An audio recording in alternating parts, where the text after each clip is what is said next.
What is going on? Welcome back to the channel. Today when I talk to you about Lucid, give you a quick overview of some of the data points, break it down on what is really moving it today, and go over everything else you need to know. But first, make sure you guys hit that thumbs up, and with that, let's get right to it.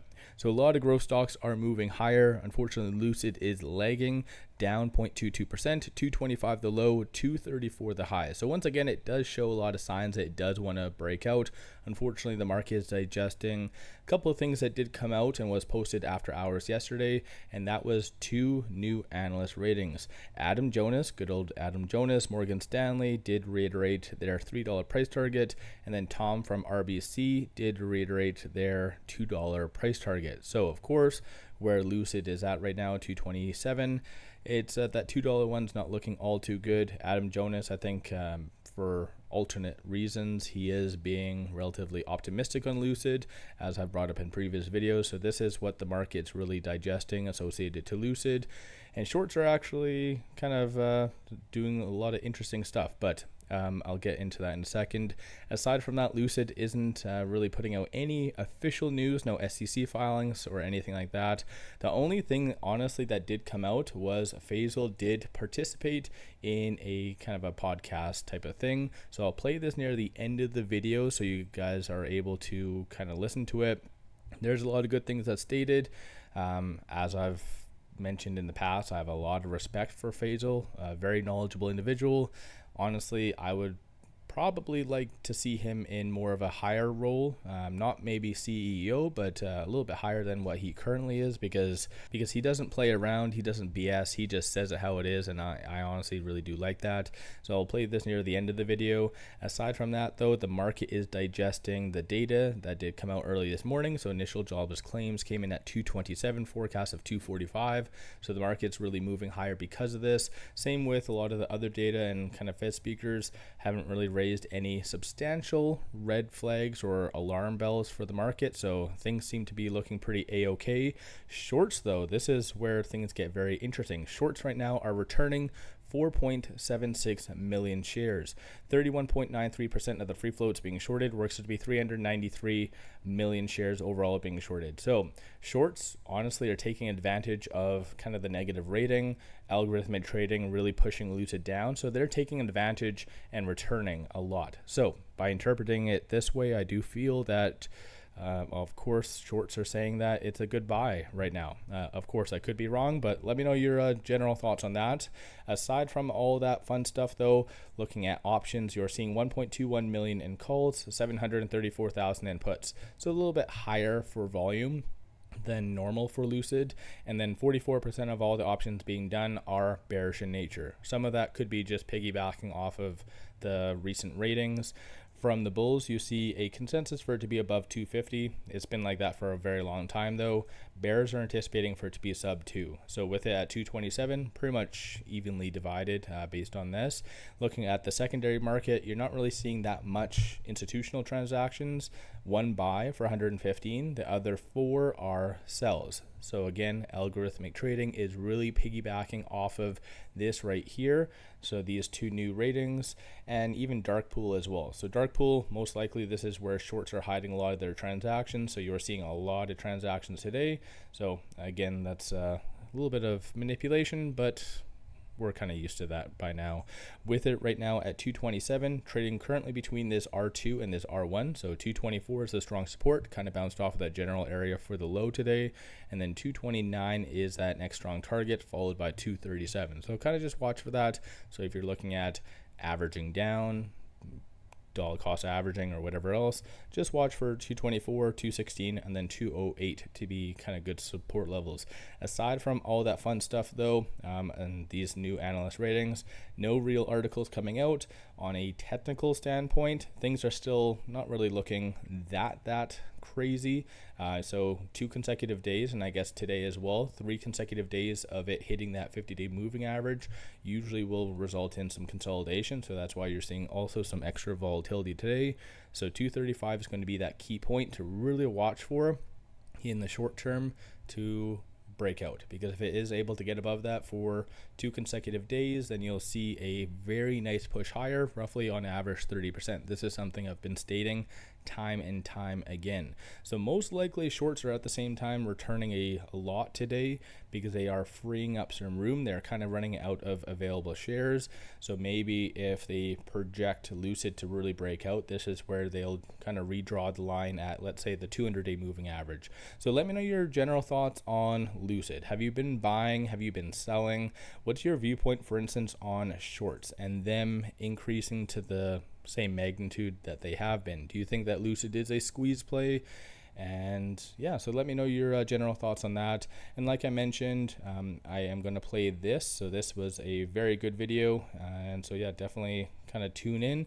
Honestly, I don't know why. It has a lot of subscribers, 128,000, but very little views, so 65 views. So I don't know, maybe people just aren't interested in Lucid, or maybe just bad timing or bad hit on like hashtags or something like that. I'm not really sure, but nonetheless, I'm going to play this. So let me know your viewpoint on all of that in the comments below, and pop over to my Patreon. I do give buy signals on stocks, options, crypto. Definitely worthwhile to pop over then take a look. Hello and welcome to the Mayman Show. We are coming to you from the north of Riyadh at the Lucid Motors Customer Service Center, where we are joined by the president of Lucid Motors in Middle East, Mr. Faisal Sultan.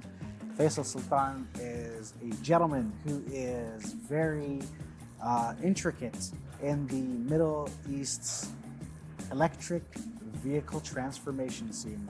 You have a background of automotive engineering, and you are a very savvy businessman, obviously, or you wouldn't be here today.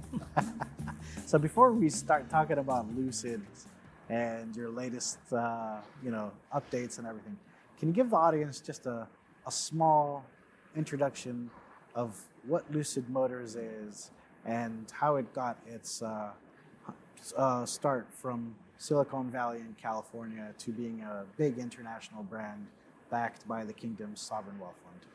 Thank you. Thank you for actually having me on the show. Yeah. And welcome to Lucid Motors. You are in our customer service center. Look, Lucid Motors is as you said, a California-based company. We started off as a battery company named 𝗖𝗓𝗧𝗛, and then we translated into motor manufacturing. But we are really a technological company, a technology company, what I call. So, we are very much all about, bringing new technology into luxury vehicles and give an option where we're not compromising anything. Yeah. And that's one of the things that we actually use in our slogan now, compromise nothing. And, the way we started off is our founders had a vision where we wanted to make sure that the customer is getting a product that has amazing range. It charges at quickest so that the customer doesn't have an inconvenience to charge the vehicle. Okay. And, our biggest shareholder is PIF and so we are very much intertwined with the Vision 2030 in Saudi Arabia. Now we have award-winning Lucid Air on the road. Yeah. Pretty soon you're going to have the Gravity, the SUV that is going to be available, the 7-seater luxury SUV. It's already available in North American markets, very quickly coming to the Saudi market. Okay. We are a global company now. We have our regional headquarters here in Riyadh, where we cover the full GCC. And then, of course, our headquarters, as you said, are in Silicon Valley. And we also have European operations where we are into multiple countries now selling cars. All right, that's interesting. All right, so just before we jump into your latest product line or range of cars that's going to be released, so the cars, as you said, take the least amount of time to charge and give you more kilometers per charge. Yes. Can you give me what your average charging time would be for another EV car, without mentioning obviously the brand or the competition, and just so we can get an idea of the difference between a battery charge for a Lucid Air and a battery charge for another car? So if you have a DC fast charger, a 350 kilowatt or a 400 kilowatt charger, a Lucid Air will definitely give you 300 kilometers plus within 10 minutes, 11 minutes of charging time. Okay. Our closest competitors will probably be around 15 to 20 minutes Okay. range. So we've kind of significantly 30%, 40% reduced that time. And it's that initial charge, the speed of initial charge that matters the most. Because as the country in Saudi Arabia is going to get more infrastructure installed, we want the customer to park the car, quickly charge enough kilometers on it, and then move on, because they don't want to be plugged in for 40 minutes, 30 minutes. So that's the goal. What really helps us is also the range of the vehicle. So the longest range vehicles that Lucid Air has is 838 kilometers on a single charge. And what that does is gives you that range. Okay. So the time between charging is extended in a Lucid vehicle. We are the longest range vehicle in the world right now, currently on the sedan side, and we tend to bring that now technology into our SUV and midsize also. All right. And then just to translate that to our viewers, so that's like taking a road trip from Riyadh to the Eastern Province and back. Almost, because you do lose a little bit of efficiency because of the hot weather or the cold weather. Let's say if we did it in December. Exactly. So I think, most for sure you're going to be able to make it to Dammam. Yeah. And then, you charge it maybe for 10, 20 minutes and be back. Yeah. It's not a big inconvenience for our customers. Not at all. I mean, that's parking at the Corniche, having a nice cup of coffee and a sandwich, and then just driving back, right? Exactly. Okay. All right. So I've the cars that we have in display here are the Lucid Air, which I've driven myself. Very beautiful cars. Tell us a little bit about the Gravity SUV and how it reflects on Lucid's vision for innovation in the EV space. Yeah, so Lucid Gravity, we did an amazing job on the Lucid Air, award-winning luxury car of the years, multiple, awards. But now we've taken all the technology, all the learnings on our first manufactured car, the Lucid Air, and now we're actually perfecting it in Lucid Gravity. Okay. Lucid Gravity is a 7-seater SUV, full-size luxury SUV. It is going to be a state-of-the-art with right height adjustment, 4-wheel drive. The space will be unmatched, interior space for all the fields. All the seats actually fold down and become a flat bed in the back. So, combine that with all the other conveniences that I've already mentioned for the Lucid Air, it becomes an amazing product. It's already won few awards in North America within few months of the launch. Okay. And we expect it to continue to dazzle our consumers here in GCC also. All right. And being a 7-seater SUV, I'm sure that there is high expectations, because that's usually what the market in the GCC demands. loves, is big 7-seat SUVs. Exactly. Right. So we have very high hopes of that. We're just around the corner. We're going to start delivering these vehicles very soon. We have an order bank already, and I just can't wait until the customers are going to start seeing this amazing vehicle on the roads. All right, okay. And so that's not the only car that Lucid plans on launching. I'm sure you guys, as you mentioned, you guys are planning on diversifying your portfolio. So what can you tell us about your midsize sedan, and how do you guys plan on catering to the Middle East market, hubbing from Riyadh? Yeah, so the midsize actually platform is coming along very rapidly for us. We are going to, as we have announced, I think towards the end of next year, we will, or the beginning of 2027, in that time frame, we're going to have our midsize launch. The good thing is that we're actually going to be manufacturing it within the kingdom also, in our King Abdullah Economic City AMP2 plant. And the buildings actually are, if you go to King Abdullah Economic City right now, you will see that our plant is coming along the construction very rapidly. Most of the buildings are already complete.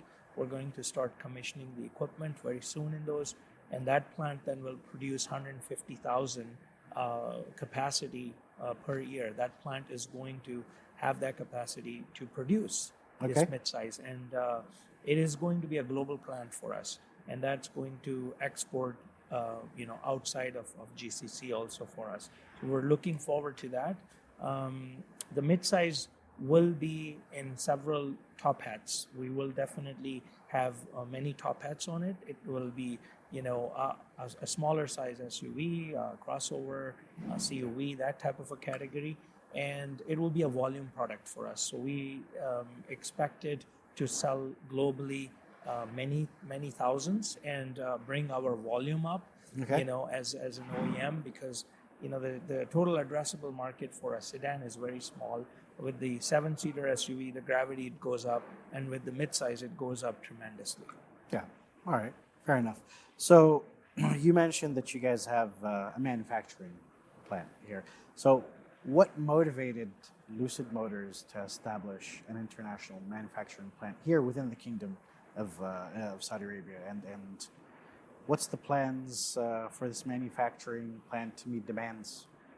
Yeah.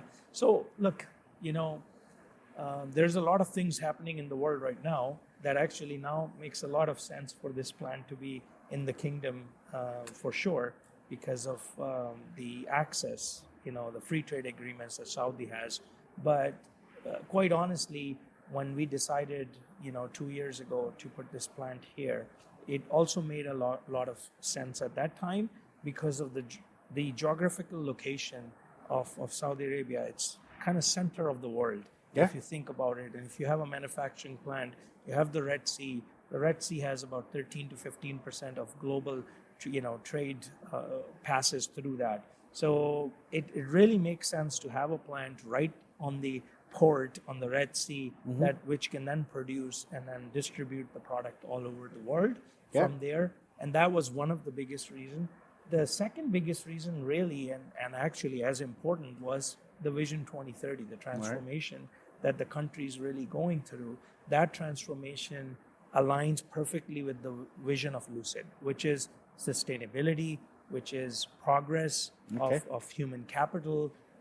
All of those are pillars of Vision 2030. Okay. So what we wanted to do is really benefit from that, because if the values of the country are aligning with your brand and with your company, then it's much easier to bring a project here and get it done in a record time. All right, and in alignment with Vision 2030, how do you guys want to plan on contributing to align with the Saudi Green Initiative of having 30% electric vehicles, basically? Great point, because I think, as I said, Vision 2030 has so many pillars that align with our vision, at Lucid. So we want the sustainability, portion into the transportation side and bringing in the humans, into play. And Vision 2030's Saudi Green Initiative, which basically is trying to get 30% of the cars by 2030 to be electric, is music to our ears, because we will produce cars here. We will actually be able to then sell those products also here and help the country get towards this. When you talk about 30% of new car sales, the market size in Saudi in 2030 will be close to 700 to 800,000 new car sales in 2030. 30% of that is 210,000 new electric vehicles to be sold within this country. That's a big number. So having our plant here and having that initiative there definitely is going to help us sell these vehicles. All right, and being backed by the Public Investment Fund, Lucid is often referred to as the Saudi badge. So how does that translate, locally and internationally for Lucid Motors? So we're very proud, I think, to be the first automotive brand to have the Saudi-made brand badge on our cars. We're already assembling these cars, as you know. The Lucid Air and now the Lucid Gravity also have started to be assembled in the kingdom.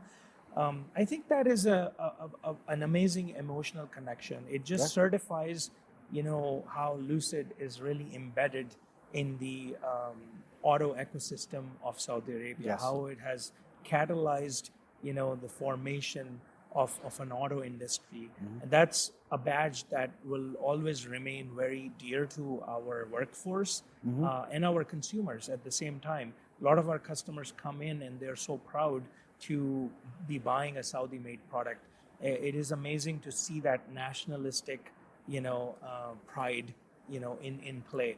And I think as we grow and we produce these cars, we're already exporting the assembled Airs to UAE from here. Yeah. But as the midsize comes and gets fully manufactured, more countries are going to see this Saudi-made product. And it's going to be a pride internationally for the country that a Saudi-made product is on the European roads and Asian roads and wherever electric cars are being sold, a Saudi-made product is on the road. So I think it's a big moment for the country when Lucid was able to really highlight that Saudi is on its way for manufacturing a very high-tech electric vehicle in the kingdom and at a quality level that is same as some of the amazing names out there. All right. Okay. I mean, obviously, you've tapped into an industry that's near and dear to Saudi's hearts. Saudis, or the GCC in general, is really big on motor vehicles. Mm-hmm. It's a passion. True. Even before motor vehicles, people here were very basically attached to their means of transportation. Whether it was horses, camels, and now cars. Definitely. Now we're going into the EV. Oh, you're absolutely right. Yeah. I think So land of transportation. Yes. Yeah, exactly. So being a Saudi brand, having a manufacturing plant based here in the kingdom, obviously there's plans to work, develop, and integrate Saudi talent. How does that fall into Lucid's recipe of expansion here? Well, definitely that's one of the most important factor to be successful in this country. I think we really need to develop our people. So what we have done, we have signed an agreement with the Human Resource Development Fund that gives us $50 million over 10 years' time to have at least 1,000 Saudi nationals taken to US, to our California facility, to our manufacturing plant in Arizona, AMP1, and then getting them trained, get the skill sets, and then bringing them back into the Saudi and putting it in. And that process already started. Okay. We've had 2-3 batches of people already gone to US and then be back here. They are now proudly working in our offices, in our manufacturing plants, in our studios, in our service centers, even here. So I think that's one of the reasons why we did that. But we have also other initiatives like NAWA, National Automobile Vehicle Academy in King Abdullah Economic City is another of those initiatives where we're taking local Saudi talent through the pipelines from high school, from colleges, and we're bringing them in and we're putting them through a aggressive training program that actually lasts anywhere from 12 months to 24 months to get them prepared. So when the manufacturing plant comes online next year, we have this workforce that can come in and immediately have quality and productivity that really is needed for a Lucid vehicle. All right. And what gets you really, when you get up in the morning, what gets you excited to be in the sustainability electric vehicle space, in the Middle East right now? Where do you feel that, there is something that just gives you a meaningful feeling about being part of this industry at this time? Yeah. Look, I think to be part of a historical project like Lucid in a country that really needed the automotive industry as its core industrial revolution, I think away from oil-based industry is something that me and I guess every Lucidians, as we call them, is really proud of. And I think that gets us excited is because we're contributing to something greater than just manufacturing a car. And I think that excites me, that excites my workforce. They're very much proud of what they're doing. I talk to them on a periodic basis, and when we have our all hands meetings, the shine coming out of their eyes is just something that is, something that I don't see anywhere else, because there's a national pride, behind this, that look, we are getting a Saudi-made product, on the road, and trying to change the perception of what a Saudi-made product really looks like. So that excites me, because my workforce is excited. They believe in our vision, Lucid's vision, and then they relate it back to the country's vision. So when you put all of that together, it's something special. All right. And so what made you want to get into automotive engineering? But let's forget about Lucid. Yes. Let's talk about Faisal Sultan. What made you want to get into automotive engineering?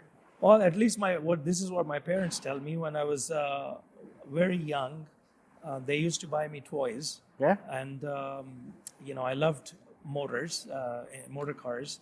But what I used to do is I used to, make them run, put the button on, and let them run. But then I used to take a screwdriver and start opening it to kind of see what's inside, what makes it run. Okay. And so I think it was, that curiosity that was in my thing, that made me become an engineer. Yeah.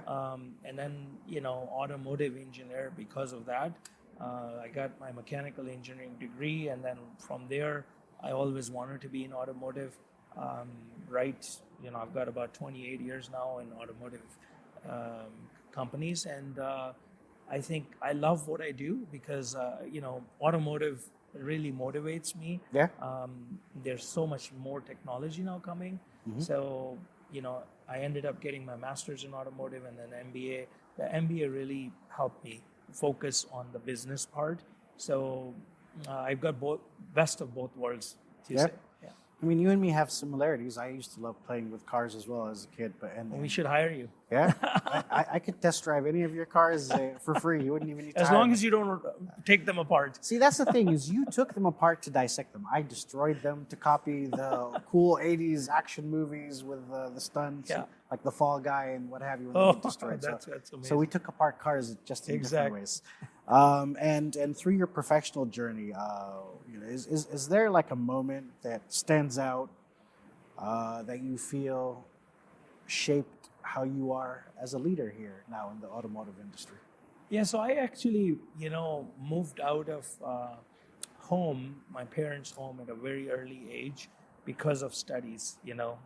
My parents were staying, and then they said, at our family home, but they said for further education, please go abroad. And I think that kind of molded me who I am. Yeah.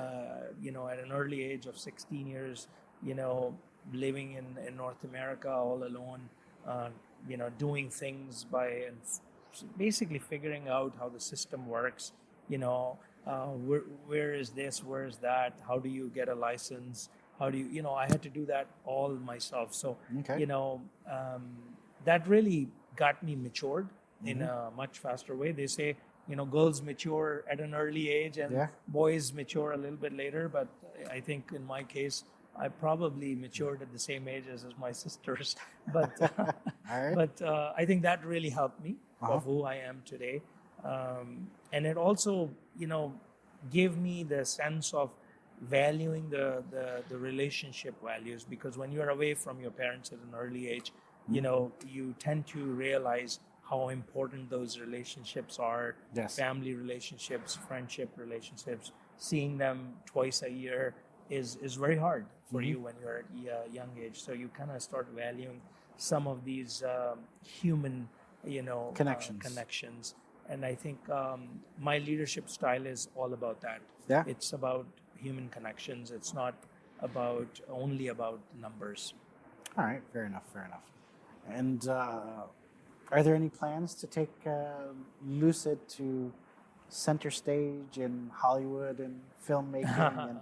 And a lot of brands did that with a lot of franchises like James Bond, and without naming the cars, obviously.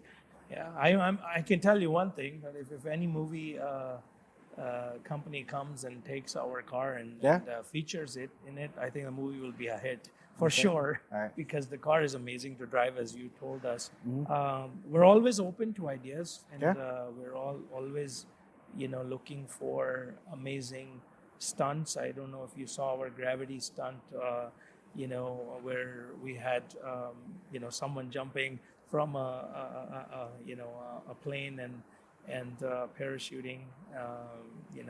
That was an amazing stunt, and we're very proud. We are doing a lot of those type of things in US, Yeah. and I think in globally also you're going to see more and more of that. All right. And then before we ask you our last question, tell us a little bit about this Sapphire right here behind us. What makes it different than your regular Lucid Air? Yeah, so 1, 2, 3, 4. That's an important number because that's the horsepowers Uh-huh. in this thing. It's one of the world's most powerful sedans ever produced. It is the most, fastest, the fastest accelerating production car in the world right now. 1.88 seconds, Yeah. 0 to 100 kilometers. It handles beautifully with a lot of space. So that package really doesn't exist. Nothing can beat it in acceleration. They will catch after Obviously, half a mile but or something. right now. But as right, in what's yeah. out there today? Exactly. It's- It's the color is beautiful. The sapphire color. Yeah. It's got nice, big, thick tires and And you guys are gonna arrange to let me try it for a couple of definitely. days. You're Yeah. more than welcome to try it. Definitely love to. Exactly. And it's got amazing grip. Uh-huh. That's the thing. You might be doing 100 miles per hour on it, but it feels like you're going 30 miles an hour. Yeah. You can control it. I would say that it has the handling capability of the best, cars out there that have been around for hundreds of years, OEM. Okay. But it has the technology of the newcomers. So it's a package that doesn't really exist, and I think we're very proud to have this. A lot of people who really want to stand out. That's the type of crowd that really comes and orders these cars. And takes them and parks them in their garage and drives them with pride. All right. Well, I definitely look forward to trying it out and driving it with a smile. Thank you. Thank you. And then before we wrap up our interview, I always ask my guests if they have a personal message. Everyone has a personal message. Yes. What is your personal message to the audience? Well, my personal message to everyone is that, look, be very, very informed consumer. There's a lot of technology that is really coming out, and that is giving a lot of opportunity to the young generation. So my message is really for the young generation. There are so many opportunities with AI, with electric vehicles, sustainability, manufacturing, green initiatives. We all need to do something better, innovate in everything we do. Become more efficient, become part of this technology trend that is coming, and really change the world, because we all have that chance now, because the opportunities are huge in every field because of all the new technology that has come out, the chips that are faster, the AI, the manufacturing, the robotics, connectivity. We're all so much informed with all these iPhones and if when I compare myself when I was growing up and as a teenager, I didn't had all of this. The new generation actually has so much more possibilities, and I believe in that future where our young generation is going to really kick in and make this world a better place to live when it comes to sustainability and environment. All right. Okay. Fair enough. And I'd like to thank you again for being on the show and hosting us here at your service center. I knew it would have a nice mechanical setup, just to give a feel of what motor vehicles are like, right? Or Yes. electric vehicles. Sorry. Electric vehicles. Yes. And thank you for being here again. you are always welcome, to come and talk to us anytime. All right, appreciate that. And before we wrap up our interview, a certain car brand is always known as the ultimate driving machine, but I have a message for you that there is a Saudi-made badge that's going to give you a run for your money. See you later.